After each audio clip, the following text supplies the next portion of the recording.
नमस्कार दोस्तों, मैं सौरभ वर्मा स्वागत करता हूं आप सभी का स्टडी फॉर सिविल सर्विसेज के यूट्यूब प्लेटफॉर्म पे।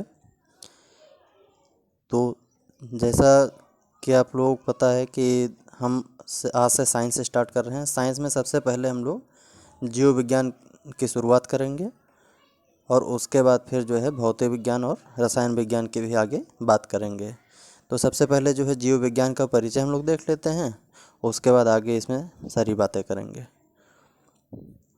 बायोलॉजी विज्ञान की वह शाखा है जिसके अंतर्गत किसका जीवधारियों का अध्ययन किया जाता है। ठीक है, बायोलॉजी बायोस मतलब दो शब्दों से मिलकर बना है, बायोस प्लस लॉगस, मतलब जीवन का अध्ययन जिसके अंतर्गत किया जाता है उसको बायोलॉजी कहते हैं। सब बायोलॉजी शब्द जो है इसका सबसे पहले प्रयोग लैमार्क तथा ट्रेविरेनस नामक वैज्ञानिकों के ने सन 1801 में किया था। बायोलॉजी शब्द का प्रयोग सबसे पहले लैमार्क तथा ट्रेविरेनस ने किया था। ठीक है, अरस्तु को जीव विज्ञान का जनक कहते हैं।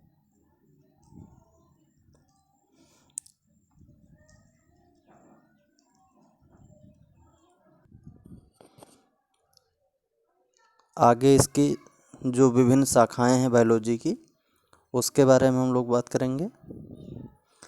तो बायोलॉजी के जो जनक हैं वो अरस्तु हैं, वनस्पति विज्ञान के थियोफ्रेस्टस हैं, जीवाश्मिकी के लियोनार्डो डी विंसी हैं, यूजेनिक्स सुजानिकी, F Galton, modern botany Linnaeus,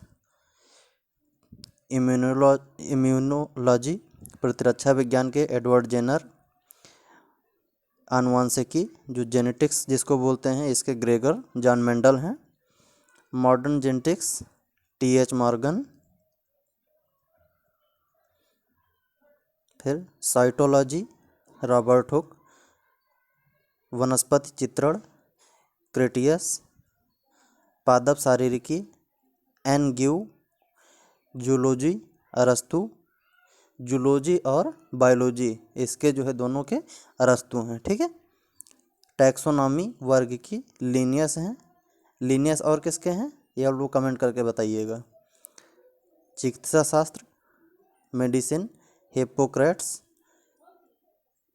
histology Marcelo Malpighi. ठीक है,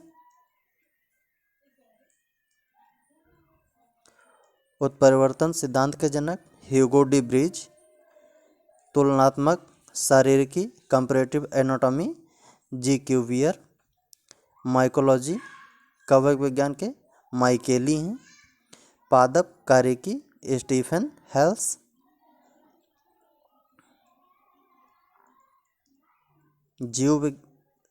जीवाणु विज्ञान ल्यूवेनहॉक बैक्टीरियोलॉजी के। ठीक है, सूक्ष्म जीव विज्ञान माइक्रोबायोलॉजी लुई पाश्चर, भारतीय कवक विज्ञान इंडियन माइकोलॉजी के ई.जे. बटलर हैं, भारतीय ब्रायोलॉजी आर.एस. कश्यप, भारतीय पारिस्थितिकी इंडियन इकोलॉजी के आर. मिश्रा हैं,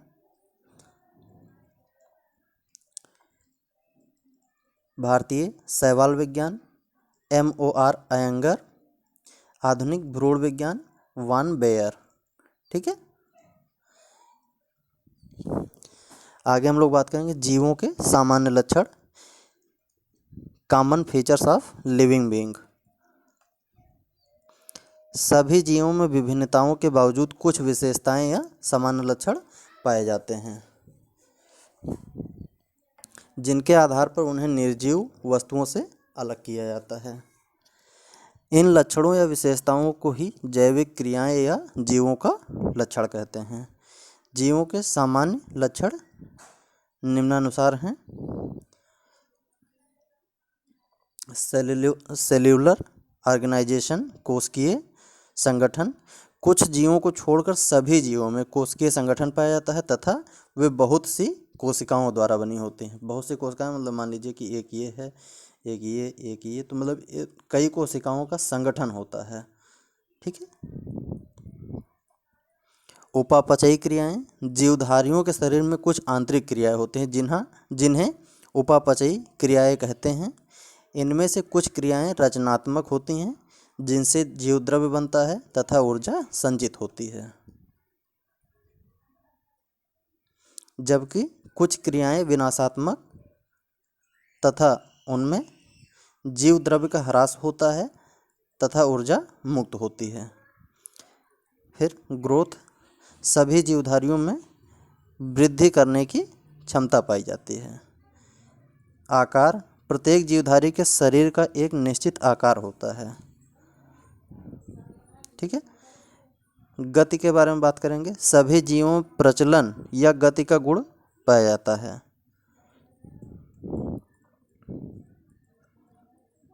उद्दीपनशीलता, प्रत्येक जीवधारी में वातावरण में संपन्न होने वाले भौतिक एवं रासायनिक उद्दीपनों को ग्रहण करने की क्षमता पाई जाती है, इसे ही उद्दीपनशीलता कहते हैं। ठीक है। श्वसन यानी रिस्पायरेशन, प्रत्येक जीवधारी श्वसन करता है। इस क्रिया में जीव ऑक्सीजन लेता है तथा कार्बन डाइऑक्साइड छोड़ता है, मतलब ऑक्सीजन O2 का ग्रहण और कार्बन डाइऑक्साइड का एक्सक्रीशन जो है यही रेस्पिरेशन होता है। ठीक है। इस क्रिया के परिणाम स्वरूप ऊर्जा मुक्त होती है। यह ऊर्जा जीवधारियों की जैविक क्रियाओं में प्रयुक्त होती है। एडेप्टेशन, अनुकूलन के बारे में बात करेंगे। प्रत्येक जीवधारी में अनुकूलन की क्षमता पाई जाती है, जिसके फलस्वरूप वह अपने आप को परिस्थितियों के अनुसार ढाल लेता है।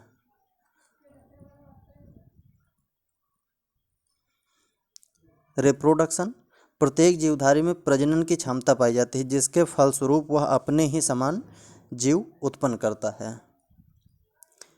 आगे जब हम इसके बारे में जो है हम लोग डिटेल स्टडी करेंगे। Reproduction, male reproductive system, female reproductive system, ये जो चीज़ें हैं, न्यूट्रिशन के बारे में आगे बात करेंगे। ये सारी चीज़ें जो है हम लोग आगे डिटेल डिस्कशन होगा। अभी ये जो है केवल इंट्रो है, तो इसलिए ऐसा ही इसको देख लीजिए।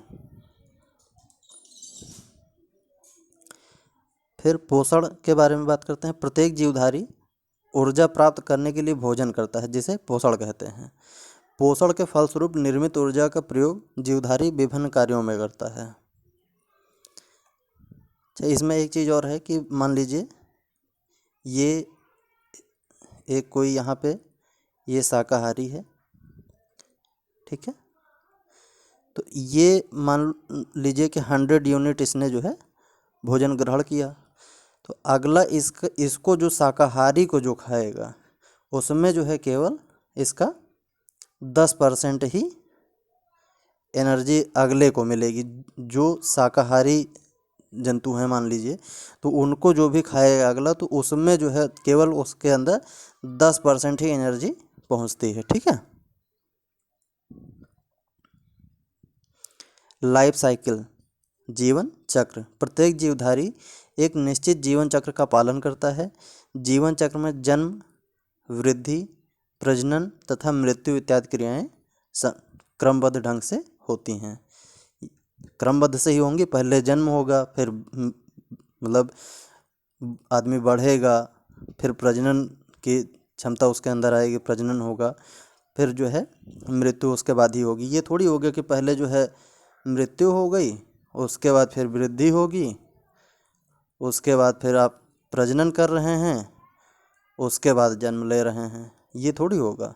आप पहले जन्म लेंगे, फिर वृद्धि करेंगे, फिर प्रजनन, और उसके बाद आपकी मृत्यु होगी। जीव विज्ञान की प्रमुख शाखाएं देख लेते हैं। टैक्सोनॉमी मतलब वर्गीकी, जीव विज्ञान की इस शाखा में जीवों को खोजने, पहचानने, उनका नामकरण करने तथा अंत में उनके गुणों एवं उनकी विशेषताओं के आधार पर उन्हें निश्चित समूह या वर्ग में रखने का कार्य करते हैं। ठीक है। अब मान लीजिए कि ये कोई एक ग्रासहॉपर है, ठीक है, और ये एक आदमी है, तो इसको इसमें तो रखेंगे नहीं कि उठा ग्रासहॉपर को उठा के जो है मनुष्यों की कैटेगरी में रख देंगे। उसको एक अलग जो है उनका नामकरण है, उनका जो है पहचान किया जाएगा, उसको जो है उन्हीं के निश्चित समूह में ही रखा जाएगा। ठीक है। मॉर्फोलॉजी, आकारिकी, इस शाखा में जीवों के स्वरूप और उनके बाह्य आकार का अध्ययन करते हैं। ठीक है। फिर शारीरिकी, एनाटॉमी, इसमें जंतुओं एवं पौधों की आंतरिक संरचना, ये मान लीजिए कि ये कोई मनुष्य है, तो इसके जो भी जंतु हैं, इसके अंदर का जो भी मतलब अध्ययन होगा वो जो है इसके अंतर्गत, एनाटॉमी के अंतर्गत किया जाएगा। ठीक है। हिस्टोलॉजी, भौतिकी, इसके अंतर्गत जीवों के विभिन्न प्रकार के ऊतक का अध्ययन करते हैं। ठीक है। फिर फिजियोलॉजी, कार्यकी, इसमें जीवों के अंदर होने वाली विभिन्न जैविक क्रियाओं जैसे पाचन, श्वसन, उत्सर्जन आदि का अध्ययन किया जाता है। फिर आगे देखेंगे सेल बायोलॉजी और साइटोलॉजी, कोशिका जीव विज्ञान, इसमें कोशिकाओं की संरचना, कार्य, प्रजनन और जीवन चक्र का अध्ययन किया जाता है।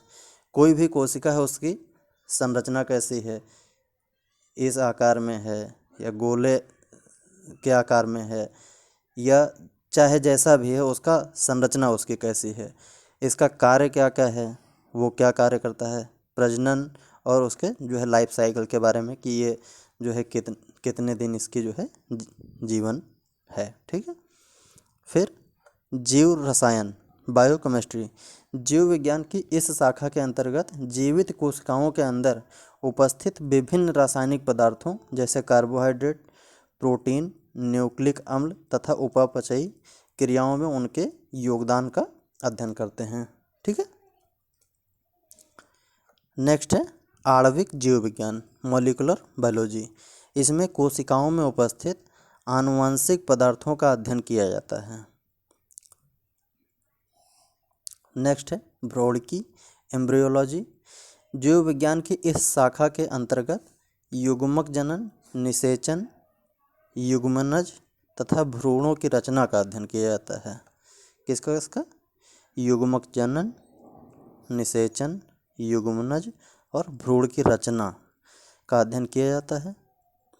फिर जेनेटिक्स के बारे में देख लेते हैं, आनुवांशिकी, इसके अंतर्गत जीवों में पाई जाने वाली विभिन्नता, क्या क्या विभिन्नता, समानता एवं आनुवांशिकता का अध्ययन किया जाता है।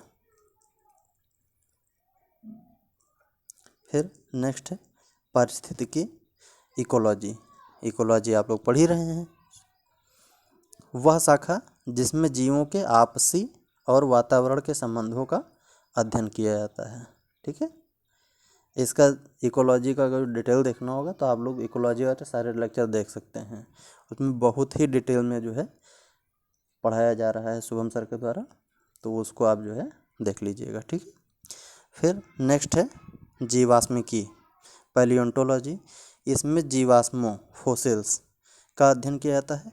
पादप जीवाश्मिकी में पादप जीवाश्मों का तथा जंतु जीवाश्मिकी मतलब पैलियोंटोलॉजी और पादप जीवाश्मिकी का मतलब पैलियोबॉटनी। ठीक है।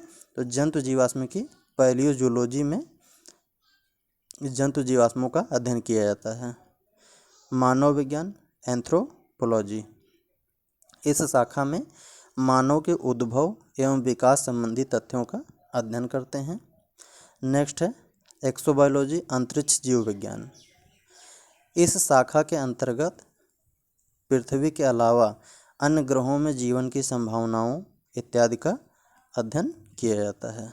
जैसे कि अभी देख रहे हैं मंगल ग्रह पे जो है इसकी खोज की मतलब जीवन का, फिर चंद्रमा पे, ये सारी चीज़ें जो है इसके अंतर्गत देखा जाता है। फिर नेक्स्ट है यूजेनिक्स, फिर यूजेनिक्स के बारे में देख लेते हैं। इस शाखा के अंतर्गत आनुवंशिकता के आधार पर मानव जाति को श्रेष्ठ बनाए जाने की विधियों का अध्ययन करते हैं। फिर नेक्स्ट है एपीकल्चर, मधुमक्खी पालन। ठीक है, मधुमक्खी पालन आप लोगों ने जो है एग्रीकल्चर में थोड़ा बहुत तो पढ़ा ही होगा। इसमें मधुमक्खियों के पालन से संबंधित विभिन्न तथ्यों का अध्ययन करते हैं। नेक्स्ट है बैक्टीरियोलॉजी, जीवाणु विज्ञान। इसके अंतर्गत जीवाणुओं का अध्ययन किया जाता है। फिर सेरीकल्चर, रेशम कीट पालन। इसके अंतर्गत सिल्क पैदा करने वाले कीड़ों को पालने तथा उनसे रेशम निकालने की विधि का अध्ययन किया जाता है। होता क्या है, कोकून होता है, तो कोकून को जो है जब ये बड़े हो जाते हैं तो फिर जो है इसको गर्म पानी में डाल के, जो है गर्म पानी होता है उसमें जो है इसको कोकून को डाल दिया जाता है, उसके बाद उससे रेशम निकाला जाता है। ठीक है, फिर पिसीकल्चर है। इसके अंतर्गत मत्स्य पालन का अध्ययन करते हैं। फिर फॉरेंसिक साइंस, जीव विज्ञान की इस शाखा के अंतर्गत रुधिर वर्ग, अंगुलियों के चिन्ह इत्यादि का अध्ययन कर इसका उपयोग अपराधों का पता लगाने में किया जाता है। फिर डेयरी साइंस है। इसके अंतर्गत दुग्ध उत्पादन की विधियों तथा उसे बढ़ावा देने के तरीकों का अध्ययन करते हैं। फिर नेक्स्ट है पोल्ट्री साइंस। इसके अंतर्गत मुर्गी, हंस, बतख इत्यादि के पालन पोषण तथा उनके सुधारों इत्यादि का अध्ययन करते हैं। फिर नेक्स्ट है फॉरेस्ट्री। इसके तहत वन रोपण की विधियों, उनके संरक्षण एवं कटाई इत्यादि का अध्ययन किया जाता है। ठीक है, पशु विज्ञान है नेक्स्ट, वेटनरी साइंस। इसके अंतर्गत पालतू पशुओं के रख रखाव तथा उनके स्वास्थ्य आदि का अध्ययन करते हैं। फिर नेक्स्ट है इवोल्यूशन, विकास। इसमें जीवों के उद्भव एवं विकास का अध्ययन किया जाता है। फिर है एंथोलॉजी, पुष्प विज्ञान। इसमें पुष्पों का अध्ययन किया जाता है। नेक्स्ट है ऑर्निथोलॉजी, पक्षी विज्ञान। इसमें पक्षियों का अध्ययन किया जाता है। फिर मत्स्य विज्ञान है। इसमें मछलियों का अध्ययन किया जाता है। अच्छा, एक चीज़ की मत्स्य विज्ञान अलग चीज़ है और जो है मत्स्य पालन अलग चीज़ है, मतलब हैं तो रिलेटेड एक दूसरे से, लेकिन ये पिसीकल्चर को आप लोग मत्स्य विज्ञान मत समझ लीजिएगा। ठीक है, मत्स्य विज्ञान को इक्थियोलॉजी बोलते हैं। ठीक है, और मत्स्य पालन को क्या बोलते हैं, पिसीकल्चर। ठीक है, इसमें मछलियों का अध्ययन किया जाता है। फिर नेक्स्ट है पोमोलॉजी। इसमें फलों का अध्ययन किया जाता है। फिर फार्माकोलॉजी, दवाइयों से संबंधित अध्ययन तथा दवाइयाँ जो बनाने का तरीका होता है इसका अध्ययन जो है फार्माकोलॉजी में करते हैं। फिर आर्बोरिकल्चर, वृक्ष संवर्धन। सजावटी वृक्ष तथा झाड़ियों का अध्ययन किया जाता है इसके अंतर्गत। जैसे आप लोग पार्क वार्क में गए होंगे तो वहाँ पे देखे होंगे कि जो है उसको शेप दे के कहीं हाथी बना दिया जाता है, कहीं जो है घोड़ा बना दिया जाता है, तो जो है इसी के अंतर्गत जो है इसमें इसको जो है किया जाता है। ठीक है, फिर हार्टिकल्चर, आप जो है मुकेश सर इसको पढ़ा रहे हैं आपको। उद्यानों का अध्ययन किया जाता है इसके अंतर्गत। फिर ओलरीकल्चर, सब्जियों की कृषि, सब्जियों का अध्ययन इसके अंतर्गत किया जाता है। कार्डियोलॉजी, हृदय की संरचना एवं कार्य का अध्ययन इसके अंतर्गत किया जाता है। नेक्स्ट है हेमेटोलॉजी। हेमेटोलॉजी हीमोग्लोबिन, समझ रहे होंगे आप लोग, रुधिर की संरचना एवं कार्य का अध्ययन किया जाता है। नेक्स्ट है न्यूरोलॉजी, तंत्रिका तंत्र की संरचना एवं कार्यों का अध्ययन किया जाता है।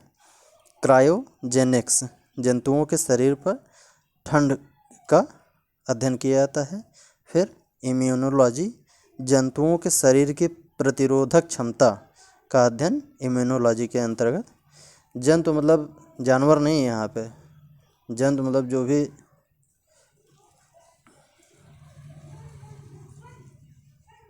हम लोग भी जो है जंतु ही हैं। तो जो भी मतलब जीवित हैं, सांस ले रहे हैं, उनसे जो है ये टर्म रिलेटेड है। ठीक है, तो चलिए अब ये पहला चैप्टर आज यहीं पे समाप्त करते हैं और फिर नेक्स्ट चैप्टर में हम लोग आगे इसको कंटिन्यू करेंगे। ठीक है, थैंक यू दोस्तों।